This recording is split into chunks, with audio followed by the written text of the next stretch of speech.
नमस्कार दोस्तों, मेरा नाम है अंशुमन नायक और आप सभी का बहुत बहुत स्वागत है इंडियन डिफेंस न्यूज के डिफेंस टॉक सीरीज में, जहां पर हम रोज नए नए डिफेंस अपडेट्स के बारे में बात करते हैं। तो चलिए देर न करते हुए आज की वीडियो शुरू करते हैं।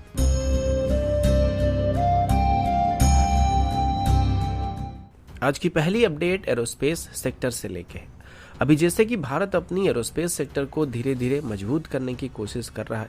और अभी मोस्टली हमारे सभी फाइटर जेट्स को इंडिजिनस तरीके से बनाने की कोशिश किया जा रहा है। आप सब जानते हैं कि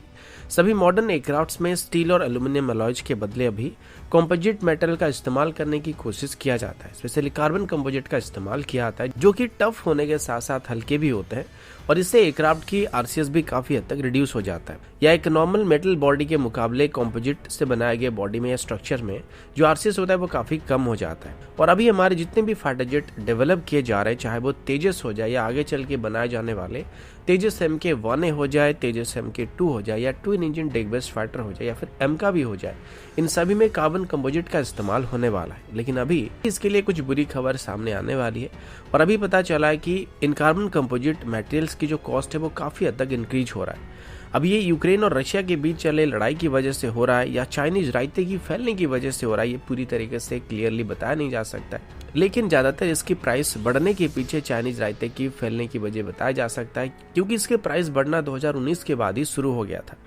और अभी प्राइस बढ़ने की वजह से हमारे जितने भी इंडियन सप्लायर्स थे उनको रॉ मटेरियल्स को सप्लाई करने में दिक्कत हो रहा है या उनको रॉ मटेरियल की कॉस्ट जो है वो ज्यादा पड़ने लगा है। और मोस्टली इनको इंपोर्ट ही किया जाता था, तो प्राइस बढ़ने की वजह से इनकी कॉस्ट भी अभी हमको ज्यादा पड़ने लगा है। अभी बताया जा रहा है कि इसका सबसे बड़ा असर जो है वो तेजस MK-1A के ऊपर पड़ने वाला है, क्योंकि जल्दी इनकी मैन्युफैक्चरिंग शुरू होने वाली है। और तेजस MK-1A के लिए रॉ मटेरियल को सप्लाई करने के लगभग 463 वेंडर्स थे, जो कि इसकी फजलात सेक्शन, विंग्स और रडर सेक्शन जैसे अलग अलग कंपोनेंट्स को सप्लाई करने वाले थे। उनको अभी ऐसे रॉ मटेरियल की शॉर्टेज का सामना करना पड़ रहा है। ऐसे रॉ मटेरियल को उनको खरीदने के लिए ज्यादा पैसे देने की जरूरत पड़ रही है और कॉस्ट बढ़ने की वजह से अभी एयरक्राफ्ट की यूनिट कॉस्ट भी बढ़ने की उम्मीद किया जा रहा है। वैसे पहले से ही HAL और इंडियन एयरफोर्स के बीच तेजस MK-1A के लिए कॉन्ट्रैक्ट को साइन किया चुका है और अगर इसी बीच मेटल की कॉस्ट बढ़ जाता है या अचानक से रॉ मेटल की प्राइस इंक्रीज हो जाता है तो ये HAL को नुकसान दे सकता है और HAL का जो भी प्रॉफिट मार्जिन होने वाला है उसी से मेकअप होने वाली है। यानी कि तेजस MK-1A की जो भाव होने वाला है वो आगे चल के बढ़ने वाला है। अगला अपडेट एरो इंजन को लेके, और अभी एरो इंजन के मामले में काफी कुछ कंफ्यूजन भरा हुआ था, जिसमें भारत UK के साथ मिलकर इसे डेवलप करेगा या फ्रांस के साथ मिलकर एक एरो इंजन को डेवलप करेगा, इसको लेके काफी डाउट था। लेकिन अभी कल बताया गया था कि हमारे प्राइम मिनिस्टर के यूरोप विजिट के दौरान इसको लेके क्लियर आइडिया मिल जाएगा कि इसमें भारत किसके साथ मिलकर एरो इंजन को डेवलप करने वाला है। अभी इसको लेकर डिफेंस मिनिस्ट्री की तरफ से बताया गया कि आने वाले 1 महीने के अंदर नई इंजन डेवलपमेंट प्रोग्राम में मौजूद सभी ऑफिसर को बता दिया गया कि उनको इस डील को फाइनल करना होगा और अभी इसमें सफरान के साथ इस इंजन को डेवलप करने की स्टेटमेंट दिया जा रहा है। सफरान भारत के साथ किए गए राफेल डील की ऑफसेट क्लॉज के अंदर इन्वेस्ट करने वाला था और सेम इन्वेस्टमेंट को वो अभी भारत के साथ इस नए इंजन डेवलपमेंट प्रोग्राम में लगाने के बारे में सोच रहे हैं। अभी इसमें 110 किलोटन क्लास के इंजन को डेवलप करने की जरूरत है, जो कि फिलहाल के लिए 110 से 125 किलोटन क्लास के इंजन को बनाने का प्लान किया जा रहा है, क्योंकि फ्यूचर को ध्यान में रखते हुए हमारी रिक्वायर्ड पावर से ज्यादा पावर या थ्रस्ट को प्रोड्यूस करने वाले इंजन को अभी बनाने का प्लान किया गया है, ताकि फ्यूचर में हम हमारी जरूरत के हिसाब से इसके आउटपुट थ्रस्ट को इंक्रीज कर सके या फिर रिड्यूस कर सके और तेजस से लेके एमका तक सभी फाइटर जेट में एक ही इंजन का इस्तेमाल किया जा सके, जो कि मेंटेनेंस के लिहाज से भी देखा जाए तो हमारे लिए काफी इजी पड़ जाएगा। पिछले साल दिसंबर में ही हमारे डिफेंस मिनिस्टर राजनाथ सिंह जी के तरफ से एक स्टेटमेंट दिया गया था, जिसमें उन्होंने बताया था कि फ्रांस अभी भारत के साथ स्ट्रेटेजिक पार्टनरशिप मॉडल के अंदर एक इंजन को डेवलप करने के लिए राजी है और अभी इस डील को लेकर लगभग सभी नेगोशिएशन कंप्लीट हो चुके थे, जिसको बस फाइनल करना बाकी था। इनिशियली फ्रांस की तरफ से भारत में राफेल डील के अंदर किए गए ऑफसेट ऑब्लिगेशन के तौर पर लगभग 3.5 बिलियन यूरो को इन्वेस्ट करने वाला था, जो कि पहले तो सुनने में अच्छा लगा था, लेकिन बाद में पता चला कि ऑफसेट ऑब्लिगेशन में सफरान का यहाँ पे कोई खास रोल नहीं होने वाला है और राफेल डील के मुताबिक सफरान भारत में बस 250 मिलियन यूरो को ही ऑफसेट ऑब्लिगेशन के तौर पर इन्वेस्ट कर सकता है, क्योंकि टोटल ऑफसेट क्लॉज में बाकी कई कंपनी शामिल थे जो कि राफेल को बनाने में अलग अलग कंपोनेंट को सप्लाई कर रहे थे, तो टोटल ऑफसेट को भी उसी हिसाब से डिवाइड कर दिया गया था। और अगर ऐसा हुआ तो एक इंजन को डेवलप करने के लिए बाकी जो भी इनिशियल डेवलपमेंट कॉस्ट रहेगा उसको भारत को यहाँ पे इन्वेस्ट करना पड़ेगा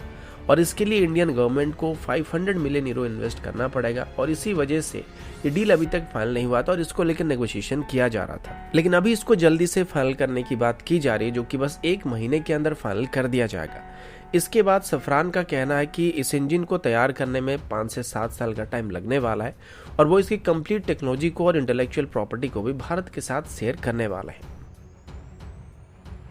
अगला अपडेट ATAGS को लेके है। आप सब जानते हैं कि पिछले कई सालों से ATAGS के ट्रायल्स को कंडक्ट किया जा रहा है, कभी डेवलपमेंटल ट्रायल, कभी हाई एल्टीट्यूड ट्रायल, तो कभी हॉट वेदर ट्रायल के नाम से। ऐसे करके पिछले 4 से 5 सालों से इसकी अलग अलग ट्रायल को कंडक्ट किया जा रहा है और पिछले 4-5 सालों से तब तक इसकी अलग अलग ट्रायल को कंडक्ट करना जारी रखा गया जब तक इसकी बैरल न फट गया था।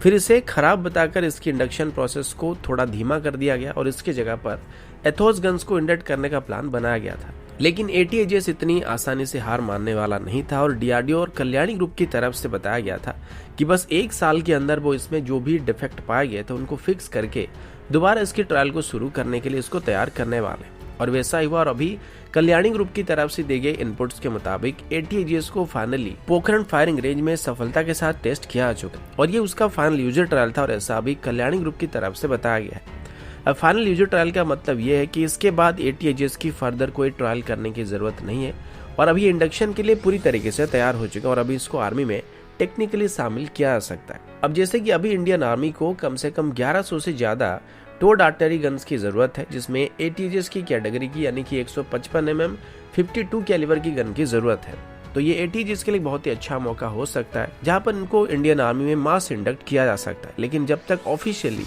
इनको आर्मी में इंडक्ट करने के बारे में कोई कॉन्ट्रैक्ट को साइन नहीं किया जाता है, तब तक बीच में कब आर्मी की तरफ से अपनी रिक्वायरमेंट को बदल दिया जाएगा और इसकी मास ट्रायल या मून ट्रायल करने के लिए शेड्यूल को बना दिया जाएगा, ये बताना काफी मुश्किल है। और हो सके तो इसको एंड्रोमेडा में ले जाके वहां पे मौजूद किसी प्लेनेट में इसकी अलग अलग ट्रायल को टेस्ट करने के बारे में कहा जा सकता है। तो दोस्तों अभी के लिए इतना ही, मिलता हूँ आपसे अगले वीडियो में, तब तक के लिए जय हिंद, वंदे मातरम।